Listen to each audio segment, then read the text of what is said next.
was a time when any unknown call or message notification could make my heart race before I even looked at it. Any unknown number would flash on the screen, and my mind would jump straight to the worst version of the story. Did something happen to my kids? Is someone in my family okay? The call had not even started and my body had already decided something was wrong. It was not only phone calls. Even sitting quietly by myself, my mind could suddenly start building worries out of nothing. What if someone close to me had a health issue I didn't know about?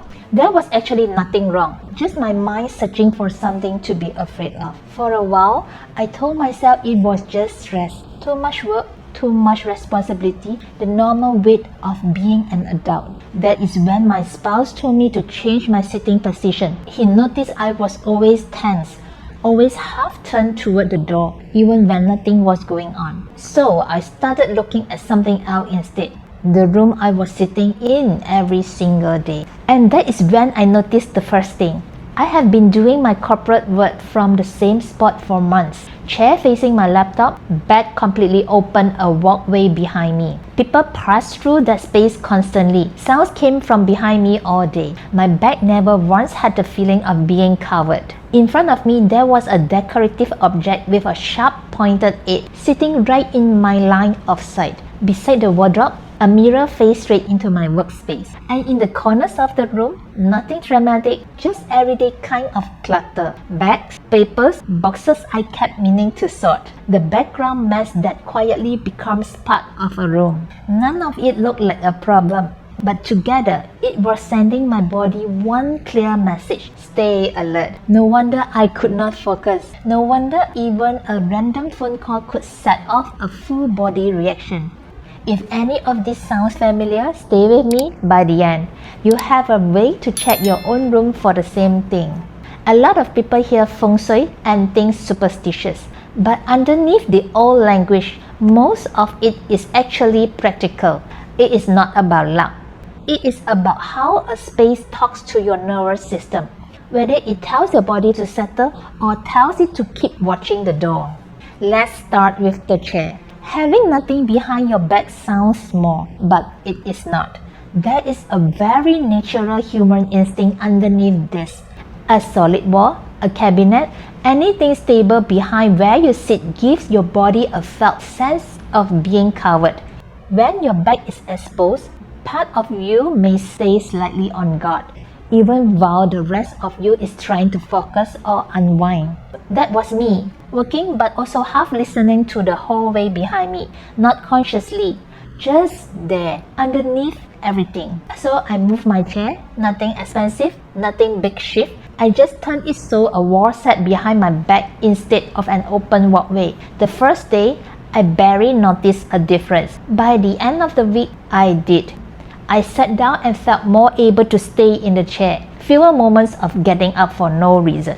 My body was not asking me to keep checking what was behind me anymore. If you cannot move your desk, a tall back chair, a cabinet, a shelf, or any stable piece of furniture positioned behind your seat can do the same job. The goal is not a perfect layout. It is giving your body one quiet message. You are covered here. Now here's the thing. Once I fixed the chair, I thought I was done. I was not. Because a few days later, I caught myself doing something strange. I kept angling my body slightly to the left while I worked without ever deciding to. It took me a full week to notice why. There was a decorative piece on a nearby shelf with a sharp point aimed directly at where I sat. I would never once consciously look at it. And that is usually exactly how this works. Your eyes don't have to focus on something for your body to register the hush over and over every single time you sit in that seat. That is the part that surprised me most. A sharp angle like this doesn't even have to come from furniture. It is often something small and decorative, a sculpture, an ornament with a pointed edge, placed with zero thought about which direction it happens to face. When it points toward where someone works, rests, or sleeps, the space can feel tense without an obvious reason, the way mine did. It was not the only reason I felt on edge, but that is usually how it goes. None of these things alone would keep a person anxious all day. It's the stacking. One exposed back plus one sharp edge plus one busy mirror, one clutter corner adds up to a body that never fully gets the "you can relax now" signal. The fix was simple. I turned the object so the point no longer faced my seat. Where I could not move something, I softened it. A plant in front of it, something rounded nearby, fabric or curtain, warmer lighting in that corner. The room didn't transform overnight, but the sharpness left it. And I noticed I stopped angling my body away from the corner without knowing why. 2 fixed. I sat down the next morning feeling almost proud of myself, like the hard part was over. Then I picked up a call, glanced up mid-sentence, and caught my own eyes staring back at me from across the room. That mirror had been sitting there for months. I walked past it every single day without really seeing it. It was just part of the room, the way a lamp is part of a room. But in that moment, mid-call, catching my own reflection made me lose my train of thought completely. I actually have to ask the person to repeat what they said. That is when I started paying attention to it. And once I did, I realized how much it was reflecting my own movement every time I shifted. The walkway behind me, the whole room, doubled and repeated back at me. Mirrors are not automatically a problem. That's worth seeing clearly. In an entryway or a living room, a mirror can open a space up beautifully and make it feel bigger, brighter, more welcoming. But in a workspace, all that extra visual activity adds up differently. Your eyes catch the movement in the reflection. Your focus follows it. You lose your place in the middle of a sentence, the way I did. I moved the mirror so it no longer faced my desk directly. If moving it is not possible for you, angling it towards something calm, a plant, a window, open wall space, instead of busy desk works just as well. After that, work just felt like work again, not like something in the room was watching me do it. And then there was the last one, the one that had honestly been there the longest. The corners of my room had slowly, quietly filled up. A delivery box that stayed there 3 extra days. A stack of papers waiting to be sorted later. Laundry that had not made it back to the closet yet. None of it looked like a problem on its own, just unfinished. Here is what I didn't expect. Those corners were not just visual clutter. There were unfinished decisions sitting in plain sight every single day. Even when I stopped consciously noticing the piles, some part of me still registered them. The room kept quietly reminding me that something was not done. I cleared one corner at a time, kept what belonged there, moved what belonged somewhere else, let go of what I didn't need anymore. Then I wiped the floor and wall clean. And here is the part I didn't expect going in. An empty corner, left alone, was actually better than a decorated one. I didn't need to add anything back. The empty space itself was the reset, like the room finally got the room to breathe. Once those corners were clear, the room felt lighter, not because the whole house had changed, but because those specific spots had stopped holding all unfinished pressure.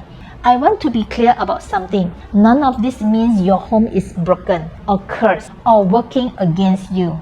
The real point is much simpler. Your environment is constantly talking to your body, whether you are listening or not. A space can either support your calm or quietly add to a mind that is already carrying enough. So before you go, here is a quick self-check you can run in your own space tonight. What is behind your seat right now? Is your back actually covered? Or is it open? What is facing you directly? Is anything sharp or pointed aimed at where you sit? Take a second with that one. Most people have to actually get up and look because like me, they have never once consciously registered it. What does your nearest mirror reflect? Something calm or your own busy movement? And which corner of the room do your eyes avoid? What is being quietly holding on to?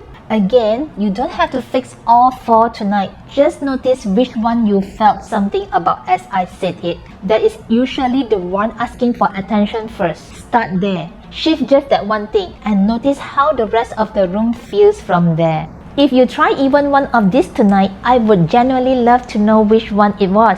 Drop it in the comments below. So if you take one thing from this, it is this. It was never really about being too anxious or too much of a worrier. It was never really about you at all. It was the chair with nothing behind it. The edge pointed to the wrong way. The mirror is doing too much. The corner holding onto more than it should. These days, when an unknown number calls, my chest does not drop the same way anymore. Not because the world got safer, because the room I am sitting in when that call comes in finally has my back, literally. If this helps you see your home a little differently, hit subscribe and turn on notifications. Pearlora brings you simple, no superstition home resets like this every week for calmer everyday living. Thank you and goodbye.